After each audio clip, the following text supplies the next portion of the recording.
Halo, welcome back to Math Class. Ini adalah part 2 dari perbandingan senilai yang sudah kamu pernah tonton di video sebelumnya yang part 1.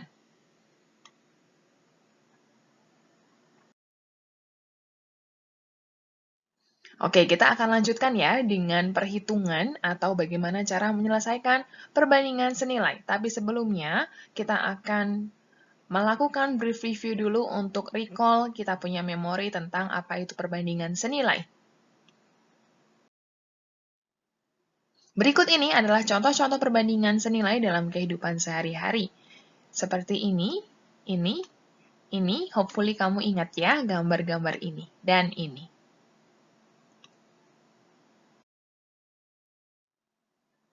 Oke, nah perbandingan senilai itu, again, perbandingan senilai adalah perbandingan antara dua hal dengan ketentuan kalau misalnya yang satu bertambah, yang lain juga ikutan bertambah. Atau sebaliknya, kalau yang satu berkurang, maka hal yang lain juga ikut berkurang. Begitu.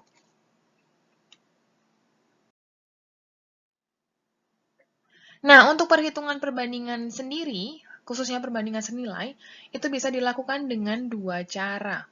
Yang pertama, kamu bisa cari nilai per unitnya. Mungkin ketika tadi dijelaskan, di video sebelumnya dijelaskan tentang 1 liter premium 7.700 dan kalau 3 liter berapa. Nah, itu kamu udah ada yang mulai hitung-hitung, itu disebut dengan mencari nilai per unitnya. Oke, atau kalau misalnya kesulitan mencari nilai per unitnya, kita bisa cari dengan menggunakan perkalian silang atau perkalian suku tepi dengan suku tengah.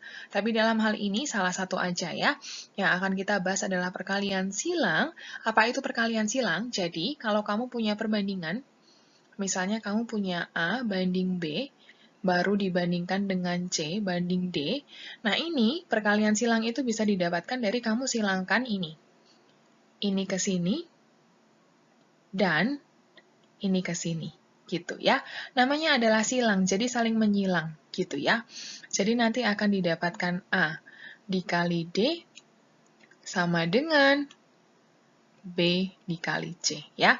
Pokoknya yang atas dikali yang bawah dikali yang atas. Itulah konsep besarnya tentang perkalian silang. Kita langsung masuk ya ke contoh supaya kamu lebih mengerti bagaimana cara menyelesaikan perbandingan. Oke, sebuah mobil memerlukan 5 liter bensin untuk menempuh jarak 45 km. Berapa jarak yang dapat ditempuh mobil tersebut jika menghabiskan 60 liter bensin? Oke, kita masuk ke cara pertama dulu ya. Cara satu yaitu mencari nilai per unitnya. Oke, mencari nilai per unit. Dari mana? Dari sini. Kalau kamu punya 5 liter, itu bisa untuk jalan sejauh 45 km. Logikanya, kalau 1 liter berarti tinggal dibagi 5, gitu kan? Jadi kalau 5 liter 45, kalau 1 gimana? Karena ini dibagi, di sini juga ikutan dibagi. Gitu ya, jadi 45 dibagi 5, hasilnya adalah 9 km. Jadi per 1 liter itu bisa untuk menempuh jarak 9 km. Lalu yang ditanya adalah 60 liter. Berarti ini berapa? Gitu ya. Karena 1 liternya 9, berarti 60-nya simply kamu bisa kalikan. Berarti 60 dikali 9 sama dengan 54 masih ada nolnya, 540 km. Begitu. Ya. Nah, lalu kita akan coba menggunakan cara yang kedua, yaitu cara perkalian silang. Oke, mari kita bandingkan ya. Nah, di sini yang dibandingkan pertama adalah ini, cari yang satuannya sama dulu. Oke, nah biasanya untuk memudahkan, ini suka tulis begini ya, 5 liter itu bisa untuk 45 km. Nah, setelah itu kalau 60 liter, berapa? Gitu. Nah, sebelum kamu menyusun di dalam perbandingan, mari kita cek kalau misalnya jumlah bensinnya bertambah, maka logikanya dia akan bisa menempuh jarak yang lebih jauh. Artinya dia adalah perbandingan senilai. Ya, kalau perbandingan senilai bisa dikerjakan dengan kali silang. Oke, ini yang sejenis berarti ini yang kita tulis terlebih dahulu. 5/60 sama dengan ini yang kita bandingkan kedua.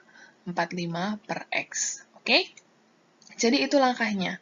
Yang pertama bandingkan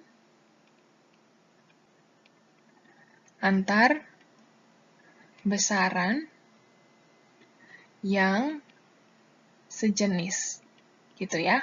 Artinya ini liter sama liter, terus ini nanti kilometer sama kilometer. Gitu ya. Yang kedua, kamu bisa coret untuk menyederhanakan. Ya. Nah, dalam mencoret aturannya adalah kamu boleh coret kiri kanan atau atas bawah gitu ya. Jadi nggak cuma atas bawah yang bisa kamu coret, tapi kiri kanan juga. Mari kita coret ya. Ini 5 bisa dicoret dengan 60 dan 45. Oke. Misalnya nih coret dulu 5 dengan 45 ya. Sama-sama dibagi 5, berarti ini 1, ini 9. Oke, kalau sudah nggak ada yang bisa lagi dicoret, baru langkah ketiganya adalah kalikan silang. Oke, ingat tadi kalikan silang adalah ini dikali ini. Berarti 1 dikali X hasilnya X.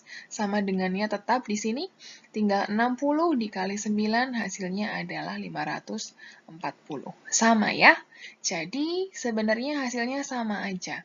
Tapi nanti ini cara akan juga bisa dipakai di perbandingan berbalik nilai. Gitu ya.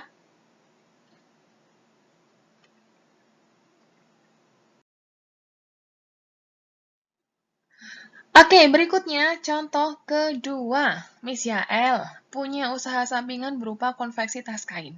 Oke, untuk membuat 14 tas kain, dibutuhkan biaya modalnya sekian, 182.000. Tentukan biaya yang Miss Yael harus keluarkan untuk membuat 70 tas kain. Oke, again, yang pertama kita bisa cari cara satu, kita bisa cari nilai per unitnya. Oke, kalau untuk 14 tas itu butuh 182.000, berarti untuk satu tas butuh berapa? Kita tinggal bagi kan, bagi ini dengan 14. Yuk bagi dulu ya. 182 dibagi 14. Ini 42 dibagi 14 hasilnya adalah 3. Oke, dapat ya, ini 42, 0. Jadi 13 masih ada 0-nya 3. Jadi satu tas itu butuh biaya 13.000 untuk diproduksi. Gitu ya, tas apa Miss? Tas kain gitu ya. Lalu, kalau misalnya di ordernya ada 70 tas, berarti tinggal dikalikan 70 gitu ya. Ini langsung kalikan di sini aja. 7 kali 3, 21, masih ada 2. Jadi 7 dikali 1, 7 tambah 2, 9. Oke, masih ada 0, 1, 2, 3, 4. Tambahkan 4. Oke, jadi nanti untuk membuat 70 tas kain butuh biaya sebesar ini untuk modalnya. Gitu. Itu cara yang pertama. Mari kita pakai cara yang kedua dengan perbandingan, dengan perkalian silang. Gitu ya. Oke, yang pertama tadi caranya adalah bandingkan yang sejenis. Nah, dalam hal ini yang sejenis apa? Tas sama tas, iya kan? Berarti bisa dong langsung ditulis 14 tas banding 70 tas, gitu ya. Sama dengan ini harganya untuk yang 14, berarti tulisnya di atas karena ini adalah miliknya si 14 tas. 182.000 per X. Kenapa X? Karena inilah yang dicari. Sebenarnya nggak harus X, kamu mau misalkan A, B, C, sampai Z pun nggak apa-apa. Gitu ya. Oke, sebelum mengalihkan silang untuk mempermudah perhitungan dan tidak mempersulit hidup, mari kita coret-coret. Yang bisa dicoret. Tas dengan tas satuannya bisa dicoret ya. Lalu 14 dengan 70 ini bisa sama-sama. Kalau kamu nggak bisa langsung bagi yang besar, bagilah ini dengan 2 dulu. Misalnya bagi 2 ini berarti 7, bagi 2, 35. Gitu ya. Masih bisa lagi. Jadi ini 1, ini 5. Gitu ya. Oke, sudah nggak ada yang bisa dicoret lagi, tinggal dikalikan silang. Ini dikali yang bawah, 1 dikali X tinggal X, baru 5 dikali 182. Miss akan coret-coret di bawah ya. 5 dikali 2, 10, masih 1. 8 kali 5, 40, 41. 1 dikali 5, 5 tambah 4, 9. Oke, sama ya. 910 masih ada 03. Seperti itu, jadi inilah jawabannya.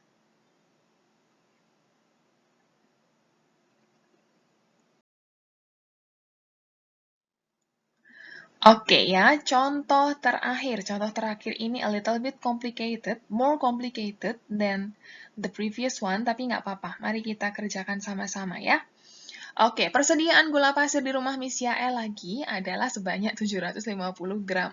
Dengan persediaan tersebut dapat digunakan selama 12 hari. Jadi kalau Miss Yael punya gula sebanyak 750 gram, itu bisa digunakan untuk 12 hari. Sebelum gula tersebut digunakan, Miss Yael membeli lagi 500 gram gula pasir. Gitu. Ya, selama berapa hari persediaan gula tersebut dapat digunakan. Jadi, ceritanya sudah punya 750 gram. Kalau punya 750 gram, itu bisa untuk 12 hari. Nah, sebelum digunakan, ada dibeli lagi 500 gram. Nah, dengan tambahan 500 gram ini, jadi berapa hari? Gitu ya. Oke, cara yang pertama dulu adalah mencari nilai per unitnya. Oke, berarti kalau 750 gram itu bisa untuk 12 hari. Gitu ya. Jadi kita mau cari perharinya berapa, gitu ya. Nah, berarti ini tinggal dibagi 12, gitu ya. Jadi perharinya berapa? Ini 12, ini 75 bagi 12, 6 ya, 72. 30 bagi 12, 2. 24, 6, 0,5. Nah, kalau kamu deal dengan koma seperti ini, lebih baik disarankan kamu untuk move ke cara yang kedua ya. Lebih enak pakai cara yang kedua karena nanti kamu bisa coret-coret tanpa kamu harus deal dengan koma-koma ya. Cara kedua. Oke, apa yang sejenis di sini? Gram sama gramnya ini ya, Nak ya. Jadi bisa langsung ditulis 750 gram per 500 gram. Gitu. Sama dengan ini 12 hari, ini berapa? Gitu. Ya. Oke, mari kita coret-coret. Berarti ini 0 sama 0 bisa dicoret. 75 sama 50 sama-sama dibagi 25. Ini 3, ini 2. Lalu 12 dan 3 masih bisa dicoret. Ini 1, ini 4. Tinggal dikalikan silang. 1 dikali X, hasilnya adalah X, sama dengan 2 dikali 4, hasilnya 8. Ya. Hasilnya 8, tapi tadi kita masukkan yang 500 gram. Gitu. Padahal 500 gram ini kan tambahan gulanya, right? Tambahan gulanya. Berarti yang X sama dengan 8 ini juga tambahan harinya. Gitu ya. Karena awalnya untuk 750 gram itu 12 hari, berarti kalau ditambah 500 gram, harinya juga ditambah 8. Iya kan? Yang ini. Jadi nanti bisa untuk 20 hari kalau misalnya ditambah 500 gram. Seperti itu.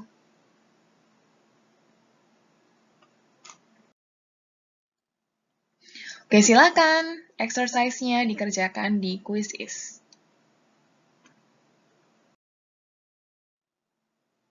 Ada pertanyaan? Kalau misalnya ada, silahkan nanti boleh ditanyakan di meeting.